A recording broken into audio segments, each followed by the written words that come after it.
자, 여러분 반갑습니다. 이번 주 온라인 강의는 우리가 항상 수행평가로 했던 재무관리 편인데요. 우리가 앞에서 이제 경제에 대한 전반적인 내용들은 다 공부를 했어요.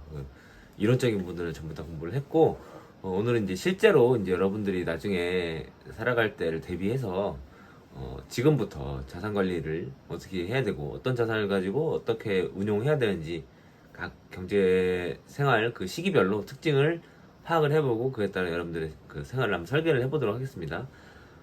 첫 번째로는 우리가 해야 될 것도 이런 순서로 진행이 될 거예요. 가장 먼저 제일 첫 페이지겠죠. 자기에게 맞는 직업 이거 무엇인지를 찾는 게 가장 중요할 것 같아요.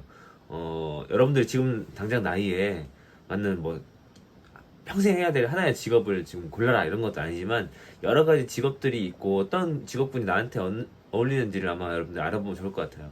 이 부분은 여러분들이 진로 시간에 아마 몇 번 해본 경험이 있을 것 같아서 필요한 친구들은 그 진로 시간에 했던 활동들을 참고해도 좋을 것 같습니다. 두 번째로는 여러분들이 미래에 어떤 생활 수준을 하면서 살고 싶은 것인지 최소한 인간적으로 이 정도는 유지하고 살고 싶다 그런 소망을 담아서 여러분들 지출을 계획을 해야 되는 그런 단계입니다. 세 번째로는 이제 교과서를 보고 해야 되는 단계인데요. 생애 주기별로 경제생활의 어떤 특징이 나타나는지 그리고 그 교과서에서 작성한 것 토대로 나의 생애 주기별로 나의 경제생활은 아마 요 나이 때에는 요 정도를 누릴 것 같다라는 것들은 친구들마다 다르게 작성을 해보도록 하겠습니다. 그러면 이제 다섯 번째, 여섯 번째는 여러분들이 그런 생활을 하기 위해서 재산을 이제 운용해야 되는데요. 이제 어른이 되면 여러 가지 금융자산을 가지고 수익을 내야 되고 내 소득을 뭐 저축도 해야 되고 예산을 관리해야 되겠죠. 이제 그럴 때 필요한 우리가 금융자산의 종류를 파악을 해보고 거기에 맞게 여러분들이 단기에서부터 장기적인 목표를 설정해보는 그런 경험을 한번 해보는 시간을 갖도록 하겠습니다. 뭐 이론적으로 굉장히 어려운 부분들 없어요. 그리고 사실 이 부분은 예전 앞에 온라인 강의 시간에 4단원에서 한번 했던 적이 있기 때문에 그 경험을 한번 토대로 오늘 실제 여러분들의 이야기를 들려주기 바랍니다. 첫 번째요. 나는 어떤 사람인가? 여기서 제일 첫 페이지 선생님이 나의 아바타 그리기라는 부분들을 써놨는데요. 아바타는 실제로 뭐 여러분들이 그림을 멋있게 예쁘게 그려라 이런 내용들이 아니라 아바타는 나를 한마디로 표현한다면 나는 어떤 사람인가? 우리가 보통 자기 자신에 대해서 잘 모르는 경우가 있잖아요. 그죠? 내가 어떤 사람인지 알아야 내가 이런 직업을 할 때, 또는 어떤 사회적인 역할을 할 때, 그 자신의 성향을 좀 이해하고, 적절한 직업을 고르는 데 도움이 될 것 같아요. 두 번째로는 나의 직업을 선택할 때 우선순위 고르기인데요. 우선순위 고르기. 그 선생님이 한 여러 개 중에서 1번부터 8번까지 중에 그냥 그 순서를 매겨보라는 거예요. 어떤 거에 동그라미 치라는 게 아니고 순서. 가장 중요한 것들은 무엇인지. 그걸 바탕으로 여러분들한테 어울리는 직업이 뭘지 한번 고민을 해보고, 그리고 좀 지금 어떤 직업이 있는지 잘 모르겠다면 좀 주변에서 좀 관심 있는 직업, 흥미 있는 직업, 몇 번 좀 들어본 직업들 같은 것도 골라 써줘도 좋을 것 같고요. 그리고 4번 이런 경우 굉장히 중요한데 우리가 내 직업 분야에서 성공한 사람을 검색해보는 것도 굉장히 중요한 경험이 될 것 같아요. 맨땅에 헤딩하는 것보다 앞서 나간 어떤 사람의 롤모델을 발판을 삼아가지고 이 사람들의 행적이나 발판을 쫓아가다 보면 비슷한 정도 수준에 이를 것 같고 여러분들이 시간 낭비하는 시간이 좀 없어지지 않을까 생각이 듭니다. 그러면 우리는 왜 재무 설계를 해야 되냐 이런 내용들이죠. 우리 미래는 이제 여러분들이 뭐 중학교 고등학교를 졸업하게 되면 곧 이제 어른이 될 거고요. 사회인이 되고 나서 이제 부모가 돼서 아이도 기르게 될 거고 이제 은퇴도 하게 될 건데요. 그때 우리가 요 생애 주기별 여기 나와 있는 것처럼 유아기부터 노년기까지 이런 단계별로 각각의 새로운 이야기를 해야 되는 경우가 있어요. 지금 여러분 10대 사춘기, 청년기 때는 취업하기 위해서 그리고 사회에 진출하기 위한 준비하는 시간이라면 이제 선생님같이 좀 어른 나이가 좀 들어가게 되면 여러분들이 하는 그 경제 생활이 좀 달라질 수가 있겠죠. 뭐 선생님 같은 경우는 뭐 집도 가져야 되고 뭐 결혼도 해야 되고 그런 부분도 있겠지만 자 근데 우리가 이제 최악의 상황을 항상 대비를 해야 돼요. 우리가 소득은 언젠간 늘긴 하겠지만 언젠가 더 줄어드는 시기도 있단 말이에요. 정점을 찍고 계속 감소하게 되는데 그런 시기에 이제 지출은 계속해서 우리가 하고 살려면 최악의 상황, 소득이 없어질 때까지 대비해서 삶을 길게 보고 우리가 설계를 해야 한단 말이죠.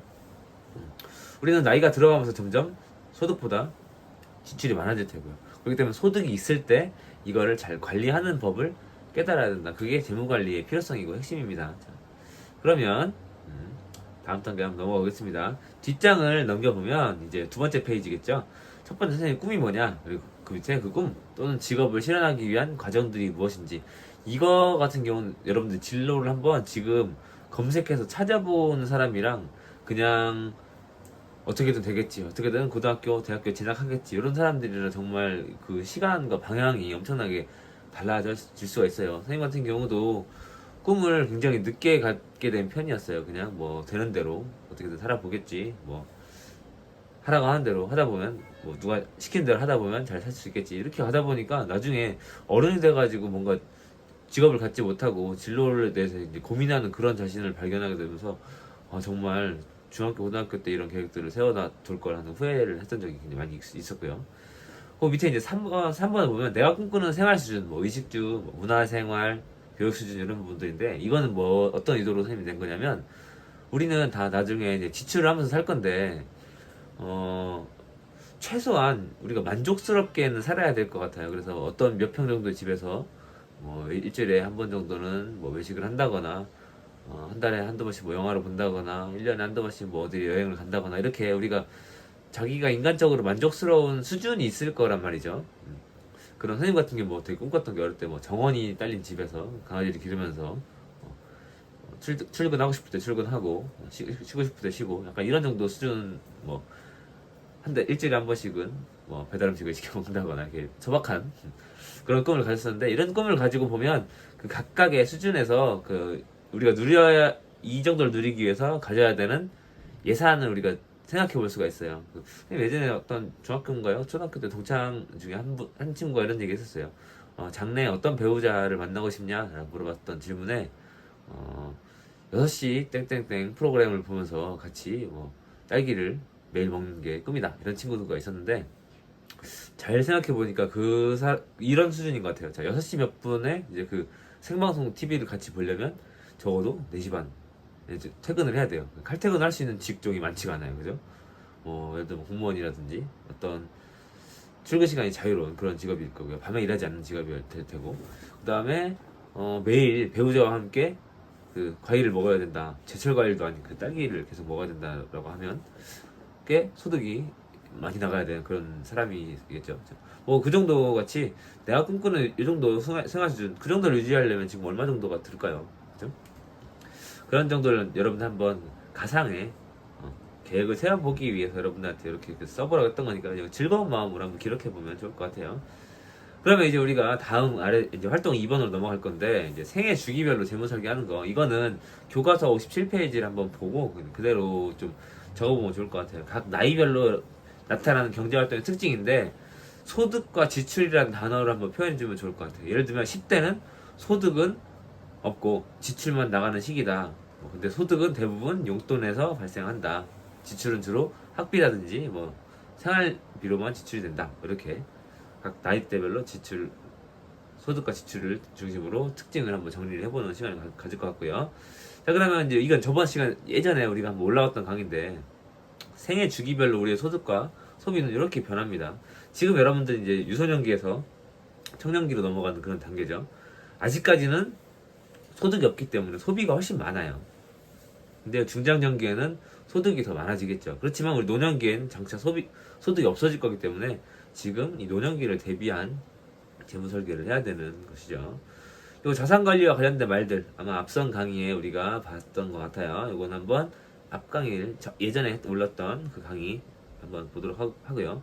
자산관리를 왜 해야 되는지 우리가 앞에서 한번 봤지만 간단하게 한번 봅시다.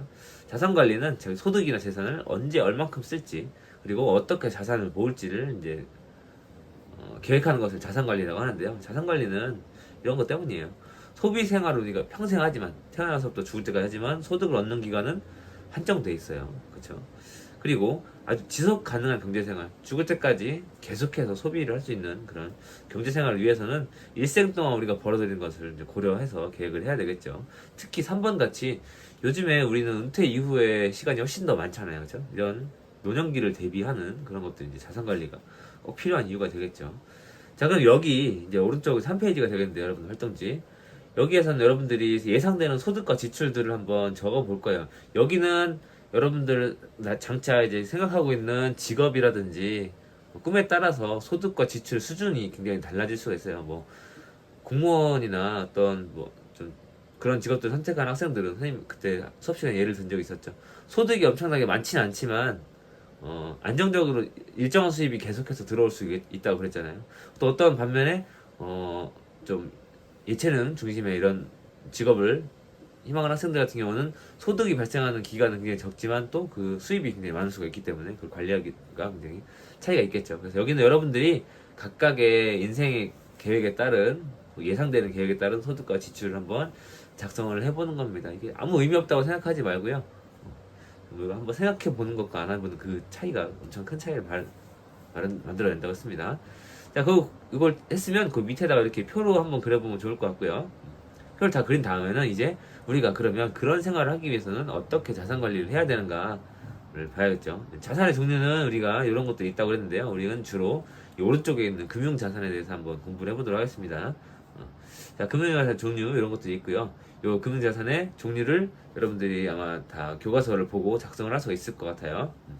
자, 교과서를 보고 작성이 끝났다면 이제 우리는 자기의 소비 성향, 지금 현재 우리가 여러분들 단기 계획을 세워야 되잖아요. 당장 학생으로서 나는 지금 어느 정도 소비를 하고 있는지, 나의 소비하는 성향은 주로 어느 정도인지, 그리고 나는 이게 장차에 투자, 돈을 벌려면 어떤 수준이 나한테 맞는지를 한번 여러분들한테 맞게 파악을 해보는 거고요.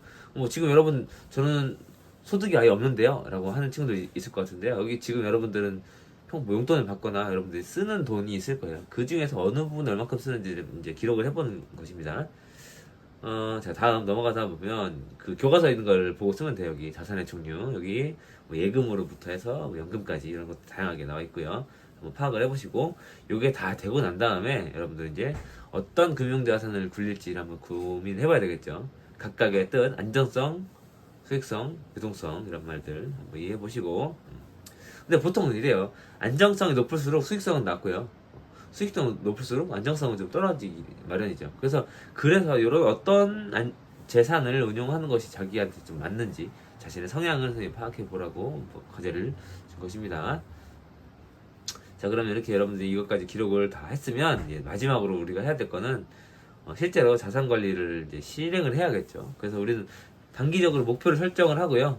이제 자산을 파악해서 이 계획을 수립하고 실행하고 평가하는 과정을 거쳐야 될 건데 우선 이번에는 우리는 지금 현재 자산이 여러분들 많지 않기 때문에 목표 설정까지만 한번 해보도록 할게요. 자, 그러려면 자, 여기는 저번에 했었던 부분이기 때문에 이런 것도 있다는 거 보고 넘어가고요. 여기입니다. 선생님 예를 들면 이렇게 할 수가 있는 거예요. 우리 앞에서 했던 거 어떤 사람이 왼쪽에 소득은 이 정도가 뭐 나올 수가 있고요. 오른쪽에는 지출은 이렇게 뭐 카드나 현금이나 이런 것들 사용 내역서를 뽑을 수가 있겠죠. 이제 이렇게까지는 여러분들 하지 않아도 되지만 대략적으로 그냥 일정한 수준을 이제 분류를 해보는 것 정도는 의미가 있을 것 같습니다. 어느 분야에 얼마큼 나간지. 자, 그래서 여기가 이제 최종적인 목표가 되겠는데요. 자, 1개월에서 3개월 안에 여러분들이 어떤 재무 목표, 뭐 여러분 지금 뭐 한 달에서 3달 정도 이제 용돈을 가지고 이제 계산한다고 했을 때 한 3달 정도까지는 여러분들이 좀 계획을 해보면 좋을 것 같아요. 뭐 사고 싶은 물건이 있을 때 용돈을 가지고 최소한 이 정도는 모아가지고 사겠다. 뭐 어떤 수업을 듣는데 이 정도는 모아보고 싶다라는 거. 뭐 그리고 내년 또는 5년 안에 이런 것들 계획해보면 좋을 것 같은데요. 이런 계획을 세우고 나서는 오른쪽에다가 현재 혹은 그 시기 뭐 5년이면 5년, 내년이면 내년 여러분들이 계획한 목표를 이루기 위해서 소득을 어떻게 관리해야 될지를 이제 그래프로 표현해 보면 되겠죠. 뭐 예를 들면 뭐 소득이 뭐 100만 원이 발생한다. 뭐 아르바이트로 80만 원을 번다라고 치면 그 중에 뭐 40만 원 정도는 뭐 저축을 한다. 뭐 20만 원 정도는 어디 뭐 적금을 붓는다. 뭐 10만 원 정도는 뭐 생활비로 쓴다. 뭐 이렇게 계획을 세워보는 것도 의미가 있을 것 같습니다. 그래서 이제 우리가 이 지금 재무관리 이 수행평가를 하고 있지만 여러분들의 정말 인생 선생님 수업 시간에 항상 얘기했죠. 그 길게 보고 목표가 있는 사람이랑 없는 사람과의 그 차이는 이걸 꾸준히 노력하면서 지치지 않으면 힘을 가질 수 있다고요. 그 시간이 정말 여러분들한테는 가장 큰 무기인 것 같아요. 지금 빨리 시작할수록 좀 더 미래 빨리 대비하고 준비할 수 있으니까 이 수행평가는 정말 이제 머리가 아니라 가슴으로 느끼면서 실행했으면 좋겠습니다. 그 파일도 선생님이 같이 올려놓을 테니까요. 파일 필요한 친구도 혹시 받아서 좀 작성해 보고요. 혹시 뭐 주변에 뭐 부모님이나 실제 직업을 가진 사람한테 한번 인터뷰를 해서 뭐 실제 얼마 정도 벌고 있고 얼마 정도 쓰고 있는지를 좀 도움을 받아도 괜찮을 것 같아요. 이런 부분들은. 그래서 잘 한번 계획을 세워보고 우리는 다음 주에 학교에서 즐거운 얼굴로 보도록 하겠습니다. 자, 모두 고생 많았습니다.